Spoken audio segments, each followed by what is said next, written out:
So Apple warns customers not to put a cover over the webcam of their MacBooks, and here's the reason why. So apparently a lot of people do end up putting a cover over their webcam, so a lot of hackers won't actually hack them. And I understand why you would actually do that as a consumer, because obviously you are worried about your privacy. You don't want no one spying you on your webcam. So a lot of times, a lot of people will go out on the market and buy a plastic cover that'll actually slide over the webcam lens on your laptop, and then you use it to protect your privacy. And then a lot of times, of course, you just keep it on there practically forever. You never really remove that attachment on your actual laptop, and that does make sense. And I actually really do understand why a lot of people out there would not actually ever want to remove that thing. But apparently, according to Apple, it can actually damage the display on your actual MacBook if you actually have that thing installed. So basically what they're recommending their customers to do is A, do not use that product, or if you do use a plastic cover that covers your webcam, they really do highly recommend to just take it off when you're about to close the lid of it. Something to do with applying too much pressure on your MacBook screen when that thing's attached could actually damage your screen on your MacBook, and I think that's why they really don't recommend you using it. I guess they're just not that good for your laptop. They said if you're really worried about your privacy, put maybe some tape over it, or what they're really suggesting is you're supposed to be trusting that little green LED light that comes on anytime you use the webcams, pretty much anytime you use the webcam on your device. And I can actually see that, because usually when you do use the your webcam, usually it only turns green when it's actually active. But I know that there are people out there, of course, obviously, that are going to be super paranoid about people still hacking them and maybe turning off that light and things like that. But yeah, Apple does say please do not use those plastic covers that go over your webcam. And this is actually very interesting, because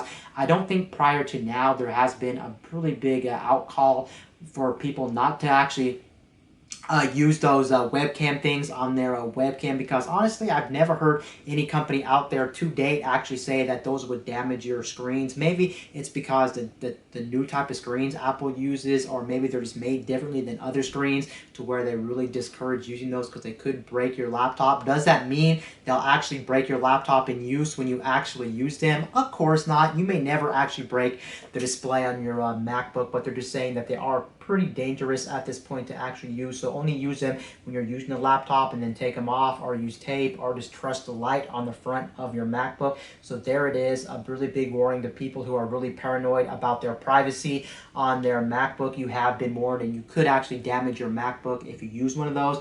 The next story I actually have here for you guys is actually a Kinect mod. You guys may remember the Kinect from the Microsoft Xbox 360, and then of course the Xbox One, but you guys know both the Kinects from Microsoft really did not get that much support. Granted, of course, they didn't really have good games to begin with, but on top of them not having good games to begin with, the technology in both the Kinects weren't the most amazing technology out there. It was still very finicky, it was still very clunky, it was pretty much only a concept. They really wanted you to use your body as a motion controller or a gaming controller, but obviously that really didn't pan out, and now Microsoft doesn't support that product at all. They don't even make that product at all. And of course, moving forward to the brand new Xbox, the Xbox Series X, unfortunately they're not going to be using the Xbox Kinect anymore. The Kinect is long gone. Well, apparently if you still have some type of Kinect laying around, you can still use it for a mod for Super Mario 64, and I actually think that's very cool, because you can pretty much control Super Mario 64 with your body. And I actually like anytime a lot of different people just customize their experience, do modding, hacking. I love those type of things, and I really do think they are very interesting, because it's always cool to see a product that you may have used regularly in such a different fashion or a different form. And that's pretty much what they're doing here when it comes to the Xbox Kinect. Now, when I'm reading about this article, I'm not too sure which Kinect that it says that you can actually use it with, so I'm assuming you can maybe potentially use it with any Kinect. Of course, there's probably some videos online that actually show a little bit more of this in motions and things like this. Basically, I think there is a video on YouTube right now that says, when I jump, Mario jumps using the Kinect motion controller. So there's that. And Even though I think this is really cool and it really shows what you can do with the Kinect, and I think the Kinect still is a very cool product, it's just the fact that the implementation was bad and it's not the best device for tracking your motion. I just honestly wanted to talk about this article too. It is kind of interesting, but at the same time not interesting. The real reason I wanted to talk about this is because I still wanted to talk about Nintendo as a whole, because let's face it, when we're actually talking about Nintendo here, Nintendo is a company that does strike down a lot of different creations people have been making when it comes to modding their games or turning their games into something else. And this is probably going to be like no other. If Nintendo actually finds out somebody's actually using the Kinect to actually play Super Mario 64, let's be honest here, a lot of people, I mean, this thing's probably going to be shut down immediately, honestly, and that is a shame coming from a company which you would think wouldn't care. But of course it is Nintendo, and we're used to Nintendo really caring about their IPs and protecting their IPs. But I really do like what a lot of people are doing with their games, because it really does show that as a whole, the Nintendo community is really passionate about their IPs and about their company and about their video games. And honestly, I'm all for it anytime someone makes a brand new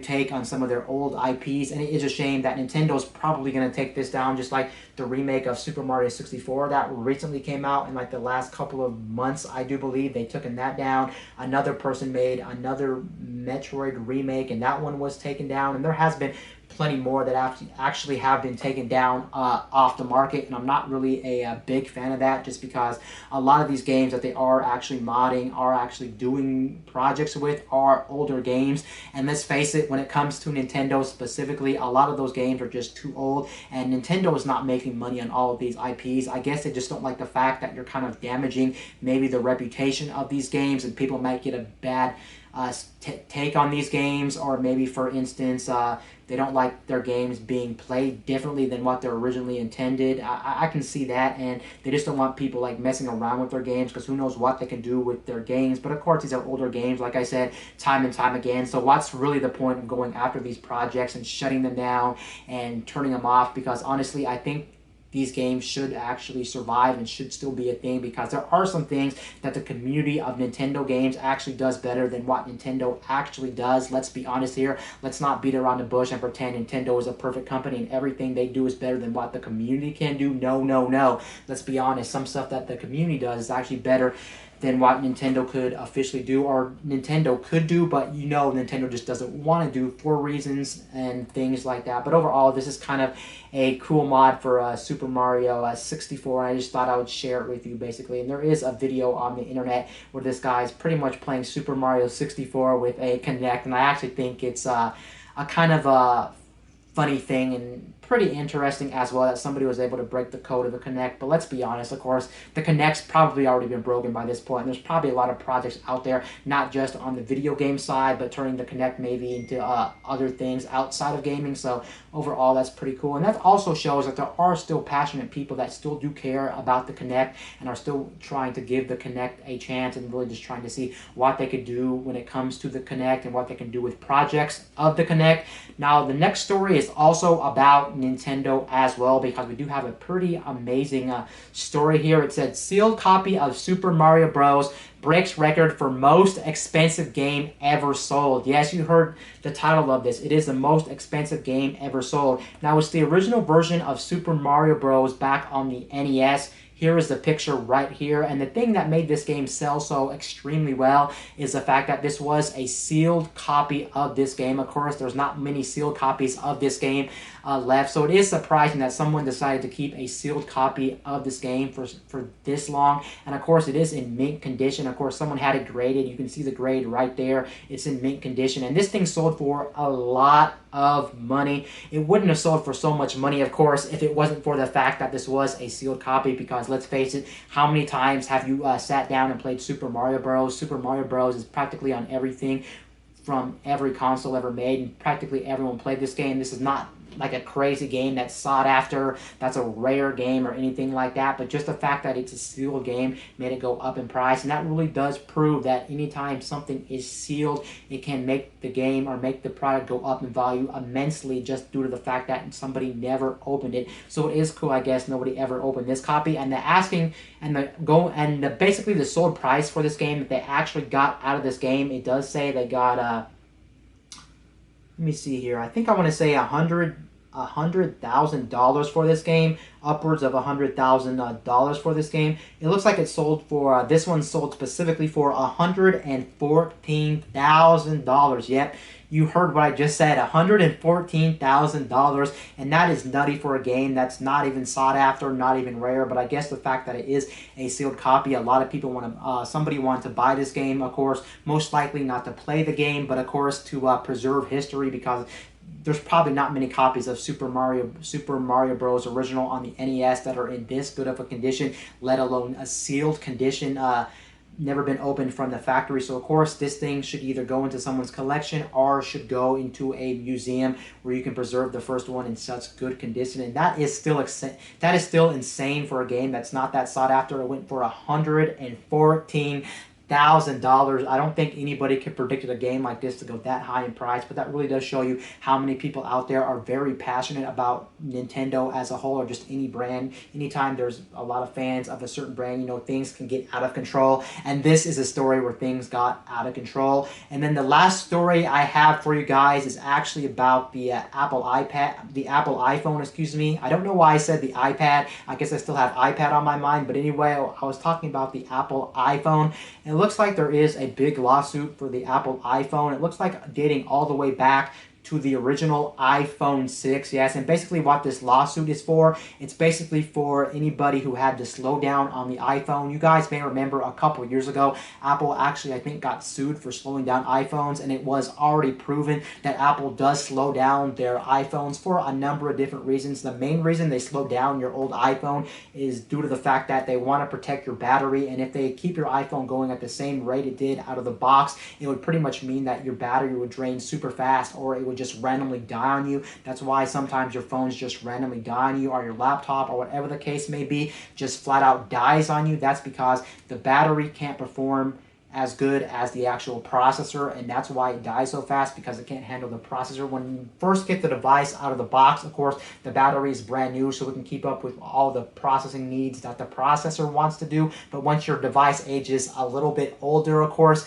it can't really keep up with all the processing power that the processor has to do, and that's why they were slowing down your old iPhone. But apparently it was like against the law or something like that, and that's actually why they got sued. And now this lawsuit is actually official, and it says you can now stake your claim in Apple's 500 million iPhone slowdown settlement, because right now you can actually claim part of the lawsuit if you're one of the people that actually can claim on this. You do have to meet a certain criteria. The criteria for this is the fact that you had to have an iPhone no later than the iPhone 6 and no greater than the iPhone 7. So you had to have an iPhone 6, iPhone 6 Plus, iPhone 6S, iPhone 6S Plus, or the iPhone SE, or the iPhone 7, or the iPhone 7 Plus running iOS 11.2 later before December 21st, 2017. If you still don't know anything about this, you can still go ahead and go on to Google, where you can kind of research this self to see if you qualify. And basically what you're going to want to do is, you do, unfortunately, according to this website, you do have to have the original product. So you still have to have your original iPhone. That's part of this deal. And basically what you have to do is you have to type in your serial number, and if your serial number qualifies, apparently that's how you're going to get your money. And don't get your hopes up. You're not going to be getting a lot of money. Usually when it comes to these settlements, you're not talking about a big bundle of money, because they have to pay a lot of users. You can see they have to pay $500 million in damages for this lawsuit, and that is a lot of people. So spread out over that many amounts of money and that many amounts of people who owned all these iPhones. Of course, this pretty much calculates only up to $25 per device. Now keep in mind, it does say Apple will pay out up to 25, so it's not guaranteed that you'll get 25, but you can get up to 25 and no more than $25. The only problem with a lot of these lawsuits, which I'm not personally a really big fan of, is the fact that most of the time these lawsuits don't actually apply until years later after the product's already been out of development, and that's usually a bad sign because a lot of the time you do have to prove that you actually purchased this actual device, and a lot of times a lot of these lawsuits, a lot of people don't actually qualify for the lawsuit, even though they did qualify because they had the device. It's just that they can't prove they had the device at the time because either A, they don't have the device to prove it, or they don't have the receipt that they actually bought the device. And that's usually how a lot of these companies get away with not having to pay everybody who's actually eligible for the lawsuit because they can't prove they bought the device. And I actually do not like that because it does suck. But I guess it makes sense. You have to prove yourself somehow, because if you didn't prove yourself, then everybody and their mom would be lying and saying, well, I had an old iPhone that slowed down, but of course you didn't have an old iPhone that slowed down. You're just trying to get away with trying to pretty much get free money from these companies, which you do not deserve. So I understand why they actually want you to do this. It's just too bad. So usually what I recommend is, if you have like an old device, maybe keep it around until you no longer want it, maybe. Or the best bet is to keep old receipts. It's always good to keep old receipts out there. Just scan them or just throw them in a drawer until you never know, because there's probably a lot of lawsuits that you could qualify for. It's just that you threw out the receipts and you thought you would never need the receipt again, but lo and behold, sometimes some of these lawsuits do come up and you do need the original box, you do need the original receipt, you do need a way to prove yourself. So yeah, it's interesting that now this thing finally caught up to them and they're finally giving out money to practically everybody who owned all these old iPhones, going all the way back to the iPhone 6. And I think it's about time, and I think it's actually a pretty good lawsuit, and I think they do deserve to give people compensation, because it's not fair that you personally weren't warned about this as well. It's not just the fact that your iPhones were slowing down, it's the fact that too, Apple didn't tell you. They told you years later, after you may have been using your old iPhone for God knows how long while it was slowed down. A lot of people already knew that their iPhones were slowing down, but they really didn't know what the cause was. Was it just because their processor was getting old, or their battery was getting old, or was the company actually doing it? But lo and behold, of course, it was Apple slowing your device down, but they were actually slowing your device down for pretty good reasons, not just to make you get pissed off or want to buy a brand new iPhone. They were trying to protect your battery, according to Apple. That's pretty much going to do it for this episode. Anyway, guys, this is Wayne from My Tech News, signing out.